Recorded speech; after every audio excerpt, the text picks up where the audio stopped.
Pemirsa apa kabar? Saya Santina membawakan Warta Berita PTS tanggal 26 Mei. Meski belum resmi musim panas, wilayah Taiwan dan pulau-pulau terluar dilanda suhu tinggi dan cuaca gerah selama beberapa hari terakhir. Administrasi Cuaca Pusat menyatakan terik panas berlanjut hingga Kamis, sementara depresi tropis di perairan Tenggara berpotensi menguat menjadi taifun. Suhu di Kaohsiung tanggal 26 pukul 9 pagi melampaui 30 derajat Celcius. Suhu menyengat memaksa sebagian besar pengendara motor yang menunggu di lampu merah mengenakan celana panjang. Beberapa pengendara wanita bahkan mengenakan jaket dan sarung tangan. Dari tanggal 26 hingga 28, sisa front awan akan bergerak mundur ke utara. Uap air berkurang, kondisi atmosfer stabil.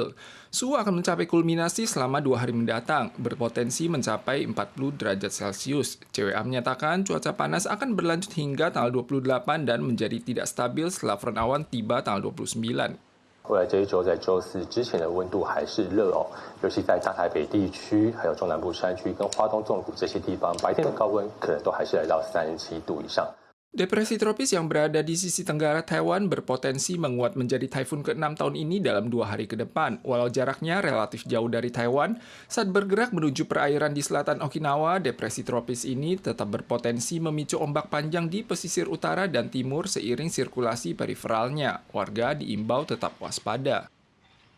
Perhatian bagi yang hendak ke luar negeri. Kementerian Transportasi dan Komunikasi mengumumkan biaya pelayanan bandara atau airport tax untuk keberangkatan dari Taiwan akan naik dalam 2 tahap. Mulai 1 September, tarif naik dari 500 menjadi 750 dolar Taiwan dan pada 2028 akan dinaikkan lagi menjadi 1.000 dolar Taiwan. Kenaikan dipicu tarif yang tidak naik selama 10 tahun serta kebutuhan proyek Terminal 3 dan landasan pacu ketiga Bandara Taoyuan.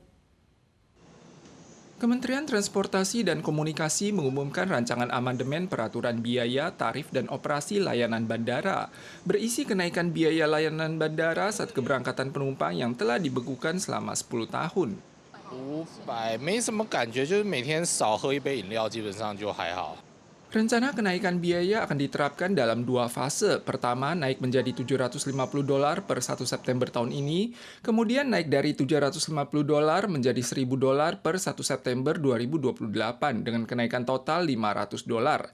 Rancangan tersebut juga menjelaskan alasan utama kenaikan ini didasarkan pada biaya layanan bandara yang telah dibekukan selama lebih dari 10 tahun dan kebutuhan proyek pembangunan Terminal 3, landasan pacu ketiga, dan sarana bandara terkait. 适度的往上调是比较合理的一个做法，因为这会牵涉到机场它的财政收入。我们周边的几个国家来看的话，我们的费率确实是比较低廉一点。 Sebagai perbandingan, biaya layanan bandara di Hong Kong adalah 1.434 dolar. Thailand diperkirakan menaikkan biaya menjadi 1.187 dolar mulai Juni dan Bandara Narita di Jepang juga diperkirakan menaikkan biaya menjadi 1.239 dolar. Pakar menekankan pendapatan dan pengeluaran finansial memengaruhi proyek infrastruktur sarana umum bandara. Presiden Lai Ching-te baru-baru ini menyatakan di masa depan ibu rumah tangga tanpa asuransi kerja bisa menerima tunjangan pensiunan sebesar 5.000 dolar Taiwan per bulan. Kebijakan ini mengacu pada amandemen Undang-Undang Pensiun Nasional Januari lalu yang menaikkan nominal pokok warga usia 65 tahun ke atas dari 4.049 dolar Taiwan menjadi 5.000 dolar Taiwan. Saat ini aturan tersebut masih ditinjau di Yuan Legislatif. Wacana Presiden Lai Ching-te agar ibu rumah tangga menerima pensiun nasional 5.000 dolar Taiwan per bulan memicu diskusi. Faktanya, ini adalah rancangan amandemen Undang-Undang Pensiun Nasional yang diusulkan Yuan Eksekutif Januari lalu yang menaikkan nilai jaminan minimum bagi warga berusia 65 tahun ke atas yang membayar premi tepat waktu dari 4.049 dolar Taiwan menjadi 5.000 dolar Taiwan. Sekitar 1,76 juta orang diperkirakan akan menerima manfaatnya. Berdasarkan data, saat ini ada sekitar 2,85 juta peserta pensiun nasional. Aturan ini masih digodok di Yuan Legislatif dan baru akan berlaku setelah lolos pembacaan ketiga. Petugas kebersihan kota Tainan menemukan benda yang diduga senapan beserta magasin peluru saat memilah sampah pada tanggal 25. Setelah diperiksa polisi, benda tersebut hanya senjata mainan airsoft yang tidak mematikan.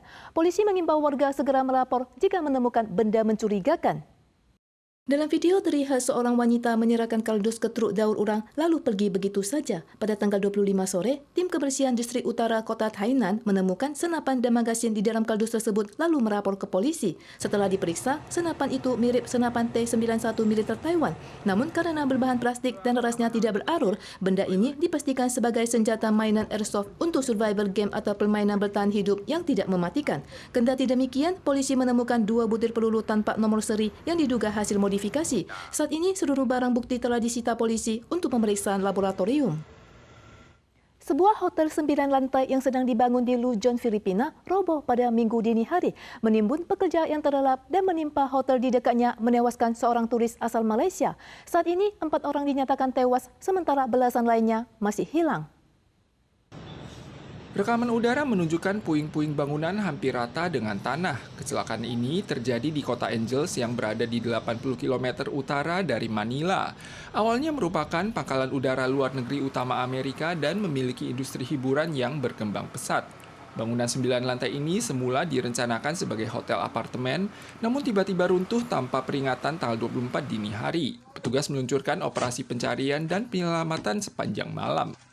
Sejumlah pekerja yang tidur di lantai pertama terkubur hidup-hidup. Petugas hanya bisa menggunakan palu untuk menghancurkan puing-puing dan mengeluarkan korban yang terjebak. Mereka tidak berani menggunakan alat berat karena khawatir struktur bangunan yang runtuh akan menjadi semakin tidak stabil. Anggota keluarga menunggu dengan cemas. Kasi oras na yan, siguro wala nang buhay. 24 hours na sila dyan, hindi pa kumakain. Kahit siguro tubig, wala. Hindi na ako makasambuhayan. Pero sana mas bilisan naman yung kilos ng pag-rescue nila. Insiden ini menewaskan 4 orang termasuk seorang turis Malaysia. Belasan orang belum diketahui keberadaannya. Jumlah pasti korban yang terjebak dan penyebab kecelakaan masih dalam penyelidikan. Selain itu, ledakan gas terjadi di tambang batu bara Liu Shenyu di Provinsi Shanxi, Tiongkok tanggal 22, menewaskan sedikitnya 82 orang. Investigasi mengungkapkan peta tambang yang diberikan oleh operator tidak sesuai dengan kondisi lokasi sebenarnya. Walau pengumuman resmi menyatakan hanya 124 orang yang berada di bawah tanah, sebenarnya ada 247 orang pekerja di tambang tersebut. Seratusan orang tidak mengenakan kartu pelacak GPS yang tidak hanya merupakan pelanggaran, namun juga menghambat upaya pencarian dan penyelamatan. Para pemirsa sekalian, sekian Warta Berita PTS. Selanjutnya mari kita saksikan situasi mengeliling Kaaba Suci di Makkah. Kita susul lagi di lain kesempatan, tentu saja dalam waktu dan acara yang sama. Sampai jumpa.